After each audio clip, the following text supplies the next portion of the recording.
Oh, hello. My name is Mara, and welcome to Books Like Woe.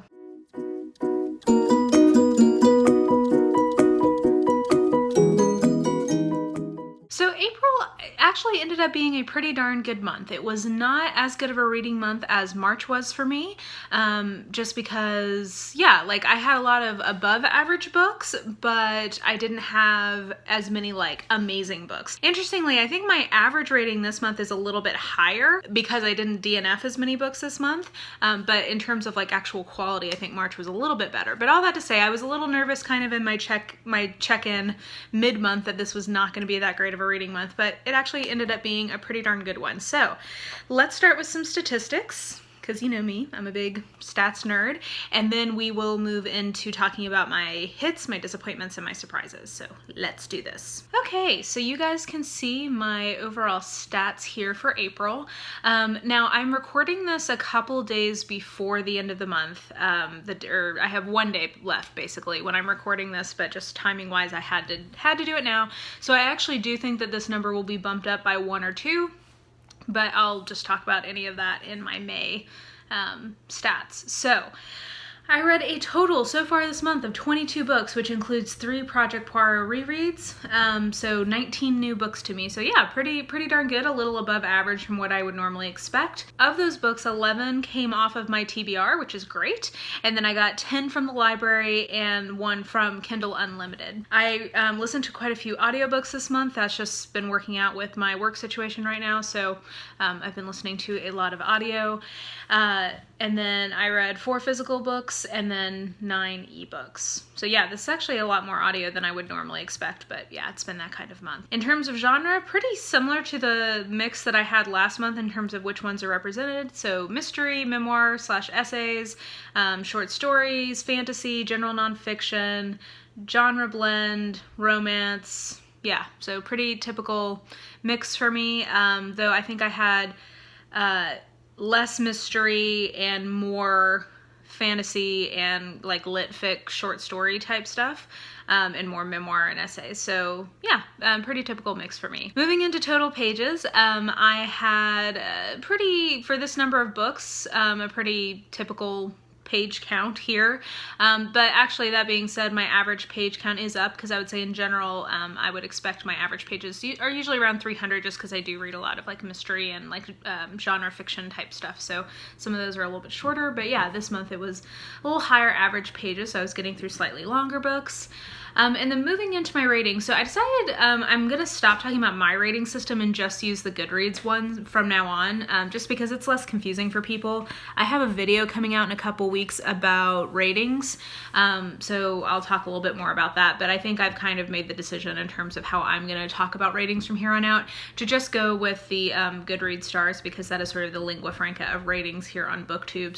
So for this month, I had 1 4.5 star book, which would be a best book of the year type of a thing, one of my favorites of the year. I had 6 4-star books, which are that's above average, a really good book. I had 10 3-star books, which those are ones that have met my expectations perfectly good. Nothing amazing, nothing terrible, just solid books. I had 2 2.5 stars, which to me usually means it might not be the worst book, but it's just not my thing, so not that great. And then 3 on the Goodreads scale would be 1 star, so those are DNFs for me. And then finally, in terms of average rating, like I said, actually I think slightly higher average rating this month than last month, which I just think reflects the fact that I had a lot fewer DNFs. So 3.72 stars on Goodreads was my average rating. So yeah, overall a pretty darn successful reading month. Okay, so moving back into my disappointments, hits, and surprises, let's start with disappointments. So one of these I already talked about in my What I'm Reading Right Now video, so for anything that I talked about in that video, I'll kind of try to keep this a little more brief, but I would say that one of my disappointments that I mentioned in that video was You Think It, I'll Say It by Curtis Sittenfeld. It wasn't that was a bad book. I think I would give it I think I ended up giving it 3 stars on Goodreads. It might be a 3.5. It was good. It just didn't necessarily entice me to keep reading more from her, which was what I was kind of hoping it might do. So good, but not great, and therefore a little bit disappointing. Moving into things I did not talk about in that video that were disappointments, I have 3, and all 3 of these are romance in some form or fashion. So first is Twice Bitten by Lynsay Sands, which is her latest Argento book. ew, it was just not good. It was really not a very good book. I like her for like silly fun. Her world, she does not take her world too seriously. This is definitely vampire books that like have some self-awareness, and I appreciate that. And this book definitely still had that, but I just think that the connection between the hero and the heroine was just like almost non-existent. And unlike the last Argento book that I read, which I think I talked about in my January wrap up as like a surprise in a positive way, I think she set up a really kind of horrifying internal conflict for the heroine that she did not take as seriously as I felt like she should, as soon as I felt like she should.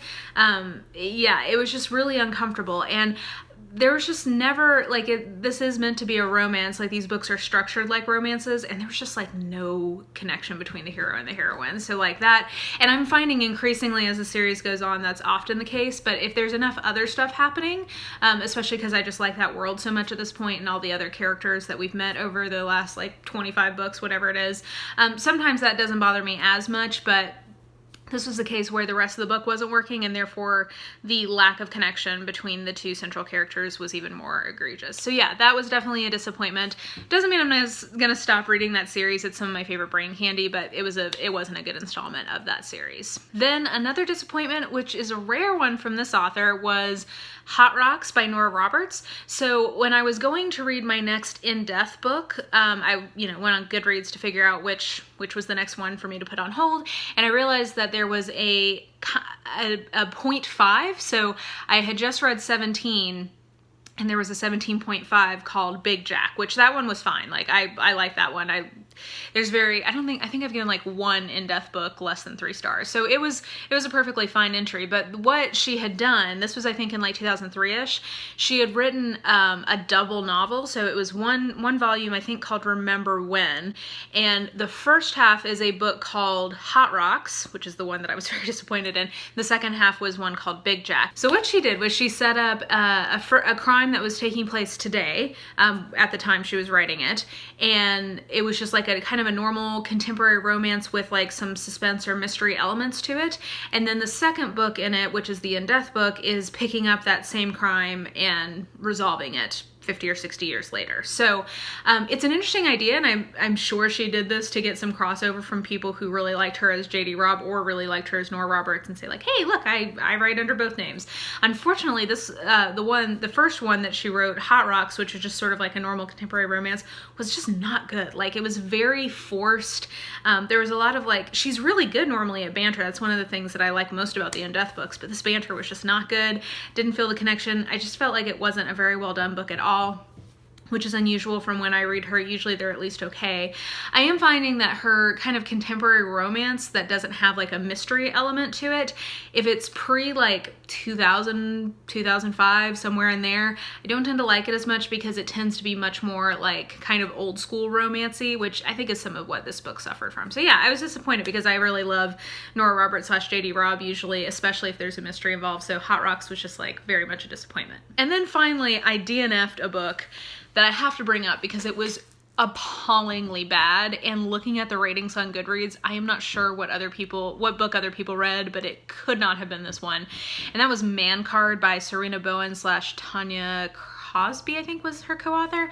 I read the first book. So Sarina Bowen is a contemporary romance author that I kind of wanted to try this year because I have a lot of her books that I've gotten like for free or for 99 cents over the years on my e-reader, and the few things that I've been kind of dipping my toe into, for the most part, I've enjoyed.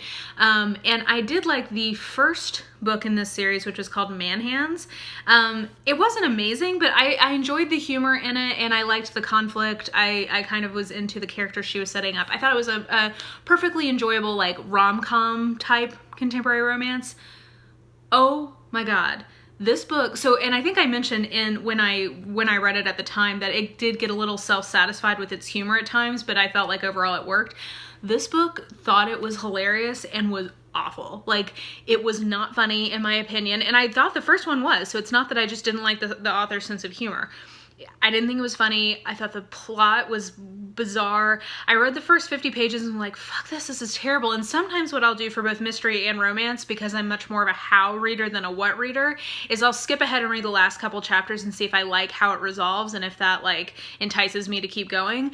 And the ending was worse than the pages that I had read. Like, it was so bad. And when I went on Goodreads to see what people were saying, people were like, this was hilarious, this was amazing, this was better than the first one. And I'm like,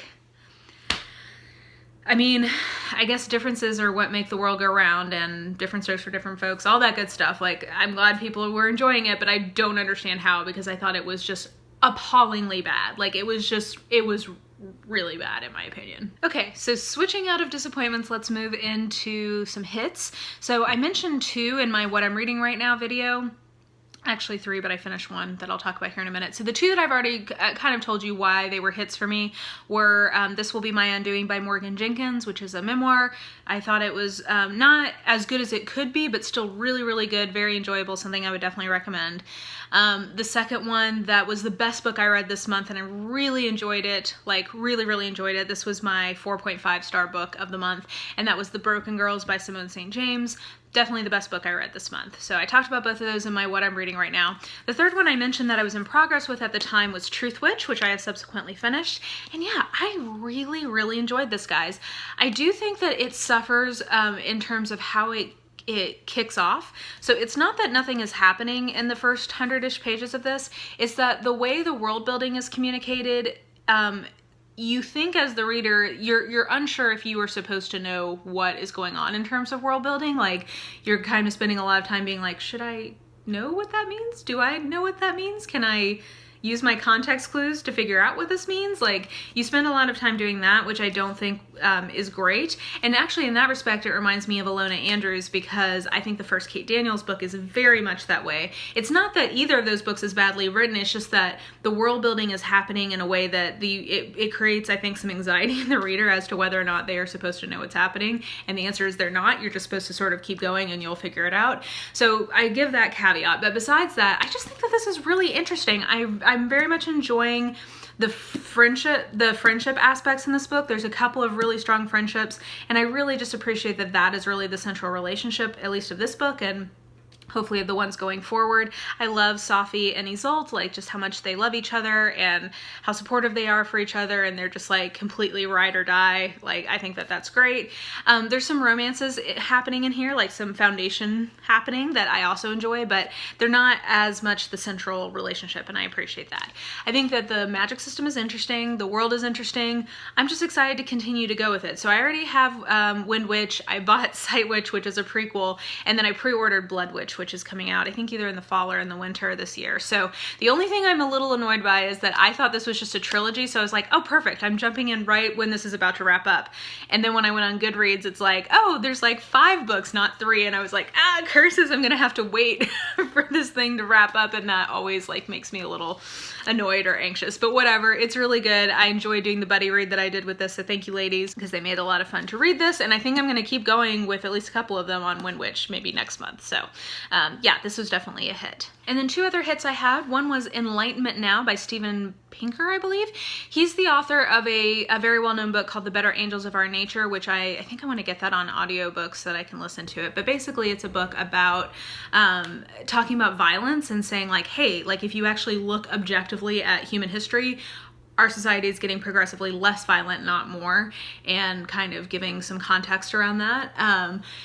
And what this book is, so that's Better Angels of Our Nature. Enlightenment Now is basically, he's an American, and in light of the 2016 election, where there was a lot of very doom and gloom type rhetoric about like how everything's falling apart, how we need to make America great again, like that whole rhetoric. He's basically wanting to bring some objectivity to this and say like, hey guys, the project of the Enlightenment has been a rousing success in Western society, and let's look at some metrics that prove it.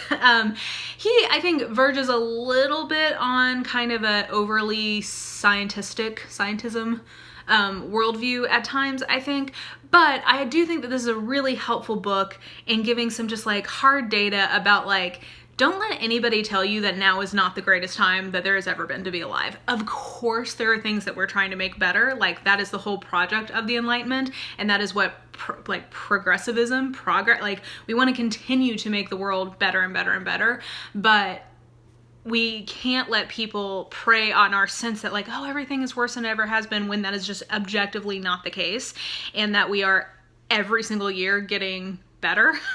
And that there's so much, like, it's a very hopeful book, basically. So if you're somebody who, like, is surrounded by a lot of people who are trying to be very doom and gloom, or if you feel like some doom and gloom about where we are in the world today, I really recommend this. I think it was really helpful to me to get some, like for instance, he was talking about just, like, from a car safety perspective, how much more awesome it is to be living today than it was 50 years ago or 100 years ago. Like, just little things where it's like, yeah, like, things that we take for granted that are so much better now than they used to be.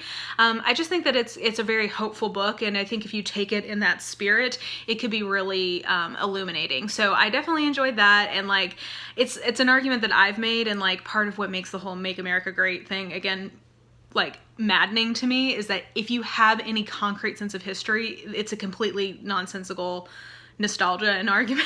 So for me, just, like, I've been making that argument to people of, like, what are you trying to go, like, can you point me to some specific things that you think were better in the 50s than they are now? And the whole thing has driven me crazy with people talking about it. So, like, I just was thankful to have some, like, reassurance that, like, am I completely misremembering history? Like, if you were not a rich white guy, being in the 50s was not that great. Like, anyway, so I just appreciate it from that standpoint. So I definitely recommend that. And then my other hit was Hurts to Love You by Alisha Ray. Now, I spent most of my disappointments trashing some romances. I think I only read 4 this month, but they're all showing up in this. Hurts to Love You was my first Alisha Ray book, and I've heard great things about her, and I can definitely see why. Now, some of you who are romance readers might be wondering why I started with that particular book, because it is the third in a trilogy.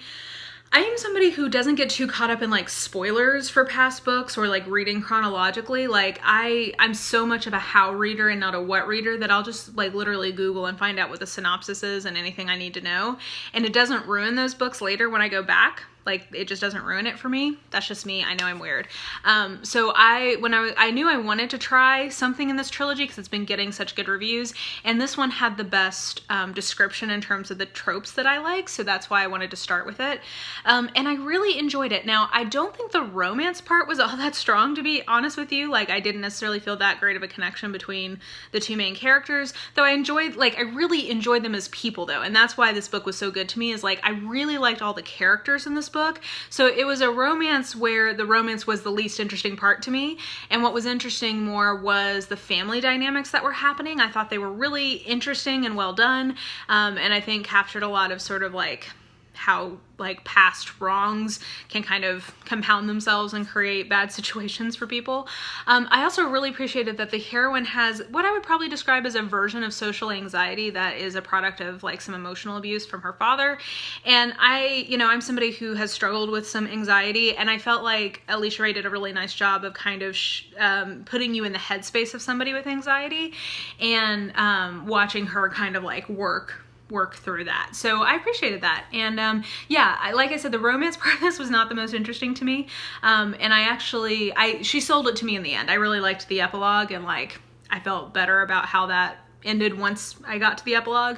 But anyway, I really enjoyed that book, and it makes me excited to read more from her, because I think she does a really nice job with a lot of her character development. And I also like that there's so much organic diversity in her books in terms of sexuality, religion, race. Like, there's a lot of blending in the romances, and I'm like, yes, if you are living in 2018, especially if you're living in any kind of urban city, it's like, this is much more realistic than a lot of what kind of the white, straight Christianness of Romancelandia. So yeah, so those are all of my hits. Let's move into a few surprises, and then we'll wrap it up. Okay, so my first surprise is Down Among the Sticks and Bones by Seanan McGuire. Now, I mentioned this in my favorite books of winter 2018, that the first book in this series, Every Heart a Doorway, is one of the best books I've read this year.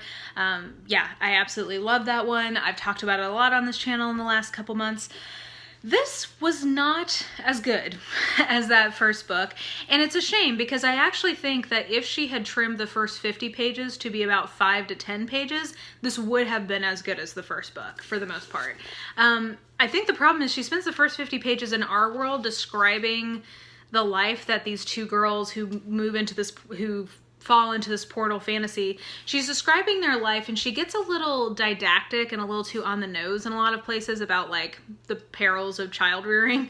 And I just think it's not interesting. It's just not as good writing, I don't think. So it's just the first 50 pages are just not that good. The rest of the book though is really, really good. So I think I was surprised and I ended up giving this a 3-star on Goodreads. And I think I put in my review something like the first 50 pages are 2 stars, the middle 2 parts are 5 stars, and the last part is 4 stars. So like, what do you do with that? So anyway, I ended up giving this a 3-star. I'm still excited to keep going, and it's not like this has put me off the series or made me think less of the author or anything. I think it was just surprising because it wasn't as good as Every Heart a Doorway in ways that were too bad, because I think that, Every Heart a Doorway takes place 100% in this world to great success, and the least successful part of this book is the part that takes place in our world. So I really enjoyed the actual portal fantasy piece of this, but the first part was just disappointing. So yeah, it was just a little surprising that it was kind of a book that was all over the place. And then my last surprise was Agatha Christie's Autobiography. Now, you guys will be seeing my review of this on Friday, so I don't want to give too much away of my thoughts for that. So tune in on Friday if you want to hear my full thoughts on this book. The reason I put this as a surprise, though, it's definitely a very positive surprise. Like, I don't know that I had a lot of expectations, but whatever ones I did have, I think got exceeded. This book is just a super interesting memoir. Like, that's what it boils down to. It was surprising to me in that I was expecting it to have a lot more to do with her writing and talking a lot more about like her process and like how she came to be a novelist and all that. And that is like such a side piece of this book. Like, this is almost a 600-page book, and I would guess that like generously there were 50 pages in this about writing, but probably not even that. She's really just not focused on that, and she's talking so much more about like her childhood, her life, her marriages, her family, like all of that stuff. And I was so surprised in a positive way at how much I just loved being in her world and in living in her voice without there being a mystery involved or without even her talking about writing. So yeah, I really enjoyed this, and it was surprising to me how much I liked it. I'm not sure that this is a book for everyone, but like if you're interested in Agatha Christie and or just really like a delightful memoir / autobiography, I would definitely recommend this. Yeah, I really, really enjoyed this book. So yeah, this was a surprise as well. So yeah, I think that will do it for April. Like I said, I am filming this a little bit early, so I very well may get to a couple more books before the end of the month, but if they're the ones I think they are, I don't think they would have been discussed in this. They just would have been included in the stats. So, but yeah, I hope you guys had a really great month in April. Let me know if you read anything awesome in the last month, and anything you're looking forward to in May. I am excited for May because I think I'm going to be slightly less structured in my reading. I only have 1 or 2 things like that I really need to get to from the library, which was kind of hamstringing me this month. I had so many library books out. And then I only think I have 2 books that I need to read for either a book club or a buddy read. So I think that this May is going to be a little bit more open, and I'm hoping that I can kind of get into my more like mood reading groove this month and find some things I really enjoy reading. So anyway, stick around for May. Thank you for watching. If you enjoyed this video, please like, subscribe, follow me on the social medias if you are so inclined. I have all that information listed in the description box below, including, by the way, my Goodreads information. If you're ever curious what I'm reading in the moment, I keep that pretty up to date, so that information is in the description box. But yeah, I think that will do it. I hope you guys are having a really lovely day, and I will just talk to you soon. Bye!